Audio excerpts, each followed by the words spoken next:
Ibarat Allah yang kami muliakan, saya tidak akan pakai pengantar yang panjang-panjang yang menyebabkan kita seperti di kampus, tapi saya langsung menyodorkan saripati pembahasan. Malhamah Al-Kubra, itu judulnya. Malhamah Al-Kubra ini bukan pintu gerbang menuju perang semesta, salah. Malhamah Al-Kubra inilah perang terbesar sepanjang alam semesta dan perang penutup. Tidak ada lagi perang setelah itu. Malhamah Al-Kubra adalah perang paling terakhir. Baik kaum muslimin yang kami muliakan, hanya saja peperangan ini terjadi antara dua kubu saja. Perang antara umat Islam yang militan di bawah pimpinan Imam Al-Mahdi dengan mujahidin terbaik dari seluruh dunia yang merapat dalam barisan beliau melawan pasukan terpilih, pasukan terbaik dari seluruh Eropa dan Amerika. Jumlah pasukan itu ada 80 bendera. Satu bendera membawa 12.000 pasukan-pasukan terbaik, laki-laki seluruhnya. Hebat dalam memanah, jago dalam berpedang, handal dalam berkuda, dan kata Rasulullah, Malhamah Al-Kubra itu perang manual, bukan perang teknologi. Pada masa itu peperangan sudah menggunakan pedang, tombak, panah, dan kendaraan adalah kuda. Peperangan Malhamah Al-Kubra tidak lama, hanya berlangsung 4 hari saja. Pasukan Imam Mahdi sebelum dikirim, pasukan ini sepertiganya murtad, keluar. Jadi orang-orang munafik pada mengasingkan diri. Kemudian sisanya yang 2/3 inilah yang dibagi dalam 4 hari peperangan. Malhamah Al-Kubra secara bahasa Indonesianya adalah peperangan kolosal terbesar. Bila bapak-bapak pernah menyaksikan perang-perang kolosal di dalam film-film Hollywood, termasuk Lord of the Ring, maka dapat dirasakan lebih kurang macam itulah peperangan nanti. Serba manual, berhentinya peperangan hanya malam hari saja. Kalau perang spektakuler sekarang ini, perang modern sekarang ini, seluruhnya berlanjut siang malam. Betul tidak kalau sekarang? Karena menggunakan teknologi, menggunakan satelit, menggunakan rudal dan sebagainya. Drone tanpa, pesawat tanpa awak dan seterusnya. Tapi peperangan manual balik zaman dulu, malam istirahat. Siang perang, malam istirahat. Kaum muslimin yang kami muliakan, di dalam Taurat dan Injil, perang Malhamah Al-Kubra ini disebut dengan sebutan, kalau di Taurat Harmajiddun, kalau di Injil Armageddon. Dibuat oleh Hollywood film yang menipu kita, seolah-olah itu adalah serangan meteor dari ruang angkasa menabrak bumi, ya, padahal bukan. Armageddon adalah peperangan yang terdapat di kitab suci Taurat, yang terdapat di kitab suci Injil. Peperangan akhir zaman yang paling seru, yang paling sengit. Manusia-manusia terbaik dari orang-orang terbaik di muka bumi berhadapan dengan musuh-musuh jahat terbaik.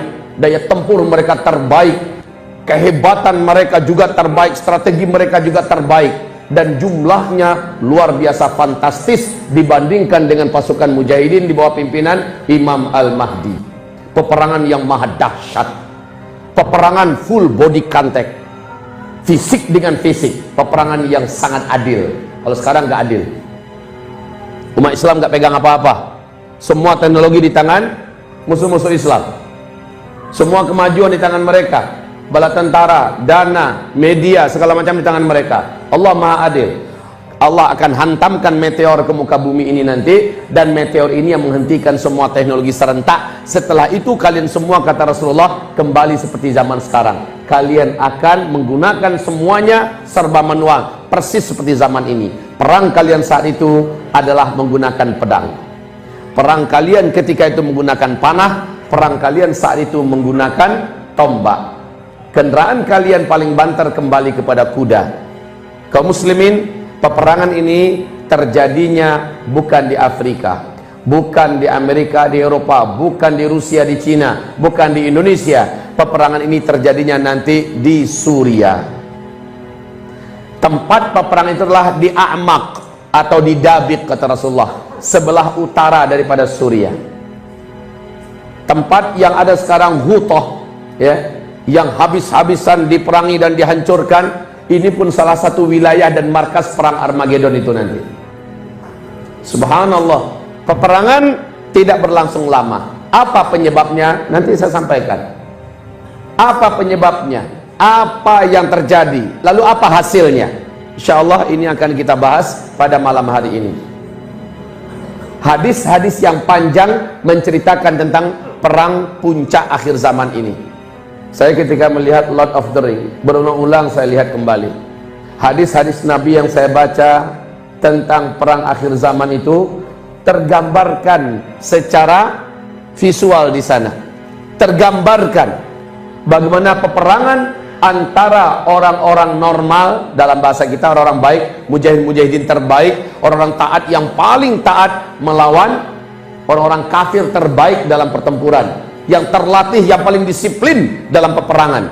Dan inilah yang akan dihadapi oleh Imam Mahdi dan orang beriman dalam perang Malhamah Al-Kubra. Sebagai pengantar, spidol kita ada? Ya. Mohon perhatikan ke whiteboard baik-baik. Saya ingin memberikan gambaran di posisi mana perang Armageddon tersebut. Nabi mengatakan kita ada berapa fase? Ada berapa fase? Kita menjalani di kehidupan dunia ini 5 fase. Saya buat kecil-kecil saja. Fase pertama, umat Islam dipimpin oleh Nabi Muhammad SAW. Fase ini telah selesai. Lalu fase kedua, umat Islam dipimpin oleh para khulafaur rasyidin, 30 tahun lamanya. Fase ini juga telah selesai. Fase ketiga, ini yang paling panjang, umat Islam dipimpin oleh para khalifah yang menggunakan sistem kerajaan. Ini adalah fase ketiga, lamanya 1227 tahun. Ini sudah selesai dengan runtuhnya khilafah Islamiyah Al-Utsmaniyah di Turki. Fase ketiga. Sekarang kita di fase keempat. Nah ini, lihat baik-baik. Sekarang kita sedang ada di fase keempat. Rasul menyebutkan fase keempat ini adalah fase peperangan. Eskalasi fitnah naik menanjak tajam seperti ini. Fitnah berupa kegaduhan, chaos, kekisruhan, bencana-bencana alam, kehancuran ekonomi, perang di mana-mana, pertumpahan darah, kemiskinan, serta kekeringan total dan sebagainya. Pada akhirnya terjadilah hantaman besar. Hantaman besar dari langit, yaitu meteor menghantam bumi. Akibat meteor ini muncullah tanda besar kiamat yang pertama. Tanda besar kiamat yang pertama adalah dukhan. Jadi dukhan adalah hasil dari hantaman meteor, bukan perang nuklir, bukan meledaknya gunung-gunung berapi serentak di seluruh dunia, tapi akibat daripada hantaman meteor. Inilah dia tanda besar kiamat yang pertama, disebut dengan dukhan. Saya tidak akan menguraikan ini ya. Saya akan fokus dengan pembahasan Armageddon nanti. Yang kedua, jarak antara dukhan dengan tanda besar kiamat yang kedua, yaitu keluarnya Dajjal. Dajjal adalah tanda besar kiamat yang kedua. Kemudian yang ketiga yaitu Nabi Isa Allah turunkan dari langit dan Dajjal pun dibunuh. Dan yang keempat ini sebagai penutup langsung dari fase keempat, yaitu lepasnya Ya'juj dan Ma'juj. Setelah Ya'juj dan Ma'juj habis, manusia di muka bumi hidup dalam keadaan aman yang benar-benar di puncak aman bagaikan di surga dunia. Inilah fase kelima. Islam akan kembali memimpin seluruh dunia. Dan ini Allah janjikan di Al-Quran surat An-Nur ayat 55, dan juga dalam hadis riwayat Imam Ahmad. Hadisnya dinyatakan sahih oleh Syekh Ahmad Syakir. Kita tidak akan membahas yang ini. Tapi kita fokus, di mana letaknya Armageddon? Pasca hantaman meteor, semua yang ada di muka bumi dari teknologi berakhir. Kehidupan manusia di muka bumi kembali kehidupan yang serba manual. Karena meteor mengandung siderit. Siderit ini adalah kandungan zat besi yang paling murni yang ada di dalam meteor. Saat dia menabrak atmosfer bumi kita, pergesekan yang ekstrim dengan atmosfer bumi kita menyebabkan siderit ini mengalami pergesekan ekstrim ini menyebabkan timbulnya medan magnet yang sangat kuat, dan dampaknya semua besi dan logam yang ada di muka bumi akan terinduksi secara serentak. Maka tidak ada mesin-mesin, apapun bendanya, pabrik-pabrik, industri-industri atau apa saja yang terbuat mesinnya dari besi dan logam, melainkan semuanya terinduksi, lengket antar satu dengan lain dan tidak bisa digunakan. Kemudian ini juga menimbulkan gelombang elektromagnetika yang sangat tinggi. Dampaknya adalah semua sinyal dan listrik yang ada di muka bumi padam, bukan untuk sementara waktu, tapi untuk selama-lamanya. Inilah dia akhir teknologi, adalah ketika hantaman meteor. Nah, langsung hantaman meteor ini menimbulkan efek dukhon, berlangsung selama 40 hari 40 malam. Bukan ini pembahasan kita sekarang. Setelah dukhon 40 hari bumi terang, maka bumi mengalami kemarau yang ekstrim. Iklim bumi berubah dengan ekstrim. Paling lama 3 tahun jaraknya Dajjal pun keluar. Inilah dia Nabi mengatakan menjelang Dajjal keluar ada 3 tahun bumi mengalami kemarau yang ekstrim serentak di seluruh dunia. Ya, itu adalah setelah dukhon. Nah, kapankah Imam Mahdi muncul?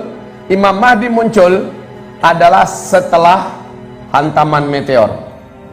Setelah hantaman meteor, Al-Mahdi. Bagaimana kita mengetahui Al-Mahdi sudah muncul nanti? Hantaman meteor ini bulan Ramadan. Di bulan Syawalnya masih dukhon.